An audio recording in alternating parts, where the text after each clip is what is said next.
அனைவருக்கும் வணக்கம். சிவாய நமக. நான் உங்கள் பேரன்பிற்குரிய சித்தார்த்த பெண்மணி. இன்னைக்கு ஜூன் 20, 2025.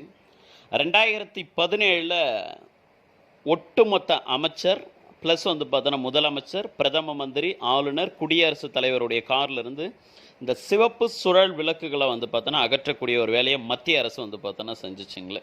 ஸோ அதன்படி 2017 அப்போதையும் பார்த்தோன்னா முதலமைச்சராக இருந்த மரியாதைக்குரிய எடப்பாடி பழனிசாமி அவர்கள் அவருடைய காரில் இருந்தும், அப்போ இருந்த ஆளுநர் பார்த்தோன்னா அவருடைய காரில் இருந்தும் பார்த்தோன்னா இந்த விளக்குகளை பார்த்தோன்னா அகற்றிட்டாங்க. இப்போ நார்மலாகவே பார்த்தோன்னா எந்த ஒரு அமைச்சர் கார்லையும் இந்த விளக்குகள் கிடையாது. முதலமைச்சர் கார்லையும், ஆளுநர் கார்லையும், பிரதம மந்திரி பார்த்தோன்னா கார்லையும் பார்த்தோன்னா கிடையாது.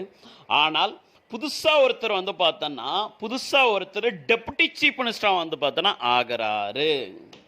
ஸோ அவருக்காக ஒரு அரசியல் அமைப்பு பார்த்தோன்னா ஒரு சட்டமே மாறுது அப்படின்னா எப்படி பார்த்தோன்னா இருக்கும். மத்திய அரசு திரும்ப அவங்களுடைய முடிவை திரும்ப பார்த்தோன்னா பெற்றால் எப்படி பார்த்தோன்னா இருக்கும். ஸோ ஒட்டுமொத்த தமிழக அமைச்சர்களுடைய கார்லையும், முதலமைச்சருடைய தமிழக முதலமைச்சருடைய பார்த்தோன்னா கார்லையும், ப்ளஸ் பார்த்தோன்னா தமிழக துணை முதலமைச்சருடைய பார்த்தோன்னா துணை முதலமைச்சர்களுடைய கார்லையும் மீண்டும் அந்த சிவப்பு சுழல் விளக்கு பார்த்தோன்னா பொருத்தப்பட்டு சைரன் வச்ச பார்த்தோன்னா வண்டியில் அந்த புது துணை முதலமைச்சர் பார்த்தோன்னா ட்ராவல் பண்ண போகிறார்.